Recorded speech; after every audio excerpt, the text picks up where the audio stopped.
여러분 오늘 벌써 마지막 날이 돼버렸어요. 저도 그냥 목에다 쳐가지고 이해하세요. 제가 오늘은 마스크, 사실 이번 10월 달부터 마스크를 제가 벗고 설교를 하려고 그랬었는데 안 그래도 그냥 벗어야 되겠습니다. 나중에 다시 우리 기도할 때는 쓸 거예요. 어떻게 스티커 다 붙이셨어요? 다 싹 다 붙이신 거예요? 이렇게? 여기 중간중간에 빵꾸가 좀 났어요? 그러면 어때요? 그게 뭐가 중요해요? 하나님께서 그 모든 참여한 것들 하나님 다 받으시는 줄 믿습니다. 네. 우리 너무나 우리 찬양팀 너무 했었잖아요. 우리 수고하고 애썼다. 우리 박수 한번 하죠.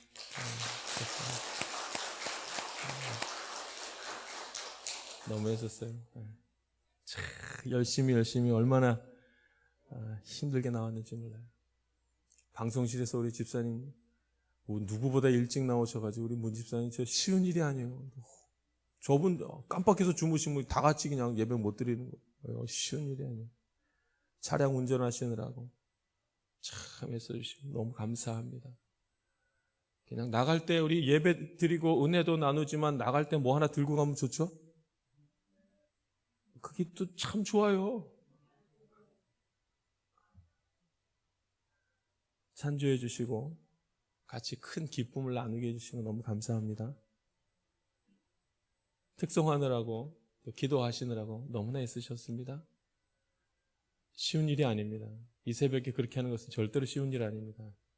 간단히 어려운 일인 것뿐만 아니라 강대상에 올라서는 것은 하나님의 축복이고 하나님께서 굉장히 사랑하신다는 표현들을 하나님 하시는 겁니다. 그 자리에 서서 그 은혜를 누리셨으니 믿음으로 더 하나님만 바라보실 수 있기를 원합니다. 자, 우리 하나님 앞에 영광의 박수 한번 올려드리겠습니다. 하나님 감사합니다. 하나님 축복하시고 하나님 은혜 내려주실 줄 믿습니다. 자, 말씀 전하도록 하겠습니다. 창세기 22장 15절에서 19절 말씀입니다. 이제는 하나님이 준비하신 복을 차지하라는 제목으로 주의 말씀 나누겠습니다. 여러분 생각이 굉장히 중요합니다. 하나님이 인간을 창조하시고 정말 신비롭다 할 만큼 굉장한 것 중에 하나가 뭐냐면 생각입니다.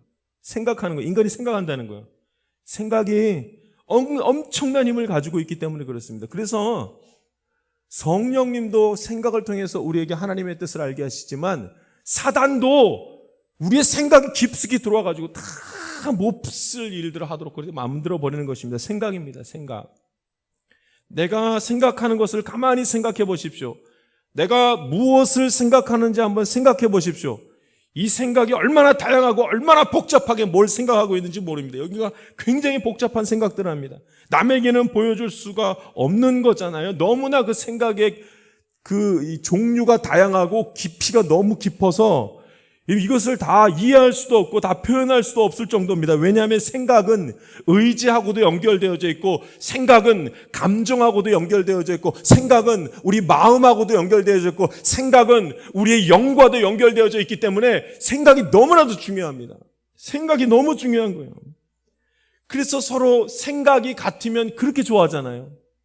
생각이 다르다고 생각이 되면 그 다음에 또 오해가 막 생기기 시작하잖아요. 생각이 맞아 들어가면 결혼도 하잖아요. 생각이 맞아 들어가지 못하면 엄청나게 아파하면서 슬퍼하면서 헤어지는 일들도 생기잖아요. 전부 다 생각입니다. 하나님은 인간을 그렇게 창조하셨습니다. 이제 우리 생각 속에다 무엇을 담아야 되는가? 생각 더하기 믿음. 그래야지만 하나님의 영광 가운데 하나님이 동행하시는 삶을 살 수 있습니다. 내 생각에다가 뭐를 집어넣어야 되냐면 믿음을 넣어야 됩니다. 그 생각과 믿음이 합쳐지게 될 때 하나님과 동행하는 삶을 살게 되는 것입니다. 할렐루야. 생각이 그렇게 중요합니다. 마지막 날 나의 생각 속에 하나님의 말씀을 담고 마지막 날 나의 생각 속에 하나님께서 주시는 말씀과 하나님이 주시는 믿음을 담고 하나님과 동행하는 복된 삶 살아가며 여호와 일에 하나님을 날마다 만날 수 있기를 간절히 바랍니다. 이제 아브라함이 두 번째 하나님께서 아브라함을 만나주시는 장면이 나옵니다. 15절 말씀 한번 읽어보겠습니다. 15절 말씀 읽습니다. 시작.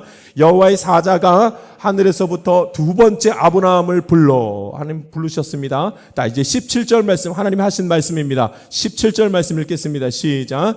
내가 내게 큰 복을 주고 내 씨가 크게 번성하여 하늘의 별과 같고 바다의 모래와 같게 하리니 내 씨가 그 대적의 성문을 차지하리라. 18절 또 내 씨로 말미암아 천하 만민이 복을 받으리니 이는 내가 나의 말을 준행하였음이라 하셨다 하니라. 아멘. 네, 독자까지도 아끼지 아니하였으니 여호와 이레의 하나님을 만났다 하는 것은 무엇인가? 복을 누린다, 복을 차지하라 이 말입니다. 오늘 여호와 이레의 하나님을 만나는 자들마다 이 땅에서 복을 누리는 복된 일들이 있게 될 줄 믿습니다. 여러분 오늘 이제 우리가 2주간에 우리 이 특별 새벽기도 가운데 참여하면서 여호와 이레의 하나님을 믿고 의지하는 자는 이제 그런 은혜를 누리는 것입니다. 복을 누려야 되는 것입니다. 복을. 하나님께서 아브라함을 계속 부르시죠. 하나님이 아브라함 창세기 12장에 하나님이 아브라함을 부르시더라. 그때는 하나님이 내가 너를 택했다 이 말을 하려고 불렀습니다. 두 번째 하나님께서 그를 부르실 때 언제 부르셨는지 시험하려고 불렀습니다. 이 시험한다는 얘기는 시험 들어서 병들게 해서 죽게 하는 것이 아니라 시험에 들게 하셔서 이제 내가 너를 택했다. 너의 믿음이 이제 세상을 이길 만한 단단한 믿음이 돼야 되겠다. 너의 믿음이 성숙해야 되겠다. 이 말을 하기 위해서 부르셨습니다. 그리고 여호와 이레 하나님을 만난 사람은 성숙한 모습으로 어떤 일이 벌어지니까 이제 오늘 불러서 하시는 말씀이 복을 차지하라. 복을 차지하라. 저와 여러분이 하나님이 주시는 복을 차지할 수 있는 은혜가 있기를 원합니다. 17절의 말씀을 보니까 그 복이 뭔가가 나옵니다. 제가 17절 말씀을 다시 한번 읽어보죠. 내가 내게 큰 복을 주고, 큰 복인데 그 복이 어떤 복인가? 내 씨가 크게 번성하여 하늘의 별과 같고 바닷가의 모래와 같게 하리니 그저 번성하게 한다는 겁니다. 내 씨가 그 대적의 성문을 차지하리라. 그러니까 어디를 가든지 그 성문을 열어서 그것을 다 차지하게 되리라 이 말입니다.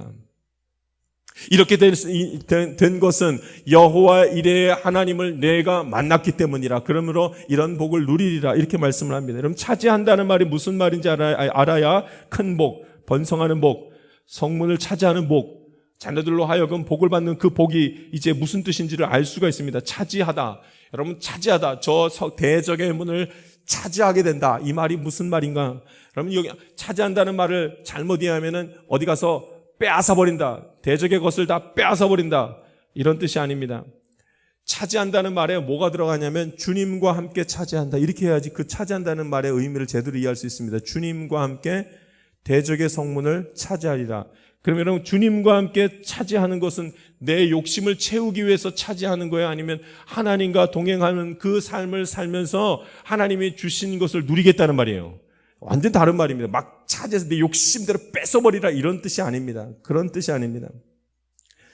차지한다는 이 말은 하나님과 동행하는 삶을 살아가게 되었다는 것을 말합니다. 그러니까 이 땅에 살면서 이 땅을 차지하게 되리라 이 말은 평생 내 마음을 세상에게 빼앗기지 않고 하나님과 동행하면서 살아가게 될 줄 그렇게 아는 것, 그게 차지하는 겁니다. 이 세상에서 차지한다, 땅을 차지하게 된다. 이 차지한다는 말은 하나님과 동행하는 삶을 살게 되었다 이 말입니다. 평생 동안. 굉장히 어려운 일이란 말이죠. 굉장히 어려운 일이란 말이죠. 여러분 이런 복이라는 것을 어떻게 하는가? 이걸 어떻게 차지한다는 말을 그렇게 해석할 수 있는가? 아브라함이 이 여호와 이레 하나님 나와 함께 하실 거야. 이것을 깨달은 다음에 삶의 여정을 봤더니 그 삶의 여정이 정말로 이방인의 땅들을 다 차지해가지고 자기 땅이 몇천 평, 몇만 평 된 것을 얘기하는 것이 아닌 것을 봅니다. 하나님이 복 주겠다고 하시면서 하신 말씀이 이 땅을 차지하리라 그 말은 너가 어느 땅을 가든지 내가 너와 동행하겠다는 말을 합니다. 할렐루야. 무슨 어려운 일이 생겨도 어떤 일이 있어도 내가 너를 꼭 붙들고 너와 동행하겠다. 그 말을 다른 말로 바꿔서 말하면 아브라함이 어디를 가든지 이 믿음이 있었던 거예요. 하나님이 나를 위해 준비하시리라.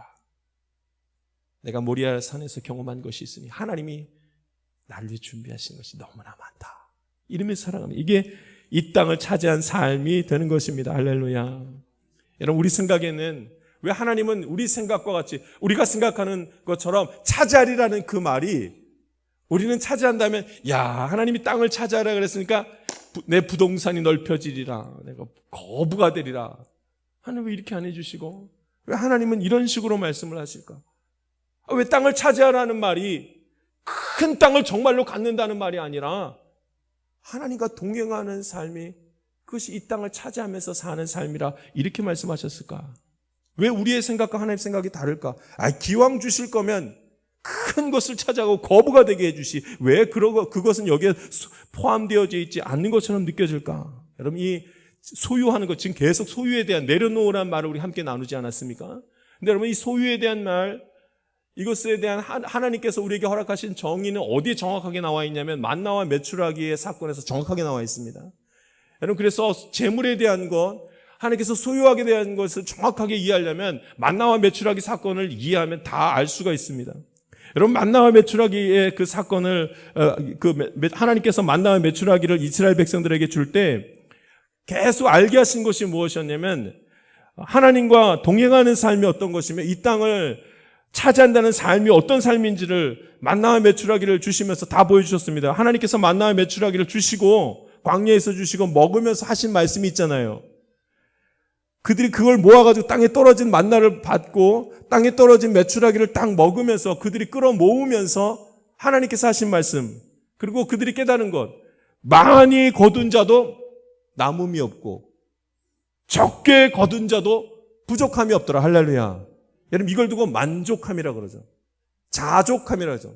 스스로 만족하게 되었다. 자족하게 되었다. 그러니까 많이 거둔 자도 남음이 없고 적게 거둔 자도 부족함이 없다. 여러분, 이것이 우리가 이 땅 살아가면서 하나님이 기뻐하시는 동행하는 삶을 살아갈 때에 받게 되는 은혜이며 그것을 하나님이 원하시는 겁니다. 이 땅에서 하나님과 동행하면서 사는 것, 이 땅을 차지하면서 사는 게 이것이란 말입니다. 왜냐하면 여러분, 이제 그렇게 하지 아니하면 욕심을 내서 죄를 짓게 되기 때문에 하나님 그것을 원치 않는다고 말합니다. 하나님만 계시면 됩니다. 이 말은 아무것도 없이 사는 것이 아니라 하나님께서 다 채우시는데 너무 많이 가져서 썩게 하지 않는다는 얘기를 지금 합니다. 여러분, 너무 많이 거두어서 남은 것은 욕심입니다. 많아지면 죄를 짓죠. 그럼 너무 적으면 어떻게 돼요? 너무 적어서 또 죄를 짓습니다. 싸워서 훔쳐서 뺏어서 내가 가지려고 또 죄를 짓습니다. 그래서 하나님이 그 욕심이라는 것을, 욕심이 얼마나 큰 죄라는 것을 보여주시기 위해서 만나와 메추라기 사건을 통해서 하신 일이 무엇이었냐면 그 많은 것을 모아가지고 남은 것은 그 다음날 아침에 다 어떻게 됐더라? 썩어버렸더라. 욕심은 인생을 썩게 한다는 말 그대로 합니다. 왜 남은 것을 알면서도 막 끌어모았을까요? 내일 또 하나님이 주신다는 것을 알지 못하기 때문입니다. 내일 하나님이 나를 위해서 준비하신 것을 알지 못하는 사람은 오늘 내려진 그것을 끌어모으느라고 정신이 없어서 썩는지도 모르고 뭐 이상한 일을 하는 것입니다. 아무리 돈이 많아도 죄를 지은 만큼 많게 하시지 않습니다. 하나님과 동행하는 삶은 하나님 그렇게 다 막으십니다. 아무리 적어도 죄를 짓지 않을 만큼만 하나님께서 다 주시는, 죄 지을 것 같으면 하나님이 그 적은 것으로 어떻게 살아가는가 하나님 더 주신다는 겁니다. 그래서 많이 받아도 많이 끌어모아도 어떻게 해요? 남음이 없고 하나님 딱 맞습니다. 여러분, 많이 끌어모았는데 남음이 없으려면 어떤 삶을 살아야 돼요? 에? 아니, 나 2개만 있는데 하나님이 10개를 주셨습니다. 그러면 어떻게 하면 되는 거예요? 나눠주면 된다는 거예요. 나눠주는 삶을 사는 거예요. 너무 없어서 힘들면 어떻게 하는 거예요? 하나님이 곳곳에 채우셔서 먹게 하시고 먹이시고 입히시고 풍성케 하시는 은혜를 주신다고 말씀하시는 것입니다. 할렐루야. 이것이 여호와 이레의 하나님을 만난 사람이 이 땅을 차지하면서 사는 것이 무엇인지를 보게 된다는 뜻입니다. 우리 귀한 자녀들이 오늘 함께 이곳에 와서 예배드리고 믿음 생활하고 신앙 생활합니다. 무엇을 많이 안 가르쳐줘도 됩니다. 부모님이 신앙생활 열심히 하며 예배드릴 때, 예배에 성공하게 될 때, 여호와 이레 하나님을 만나게 될 때, 우리의 삶 가운데에서 땅을 차지하라는 하나님의 말씀, 이 복이 무슨 복인 줄 알고 많이 주신 것도 나눌 수 있고 적게 주신 건 더 하나님 의지하며 설 때 다 이 문제들이 풀어지고 넉넉하게 된다는 사실을 배우게 되면 그걸 아이들이 그대로 배워 믿음의 삶을 살아가며 하나님이 다 준비하시라는 것을 알게 될 줄 믿습니다. 이 새벽에 특별 새벽 기도 때 하나님께서 크신 은혜로 우리를 붙들어 주셨습니다. 많은 일들이 있었습니다. 많은 사건들이 있고 많은 것을 경험했습니다. 이제 생각 속에 믿음을 채워넣고 하나님과 동행하는 삶, 하나님이 내 모든 삶 가운데 준비하시리라 믿고 의지하면서 주 안에서 승리하는 복된 삶 살아갈 수 있게 되기를 간절히 바랍니다.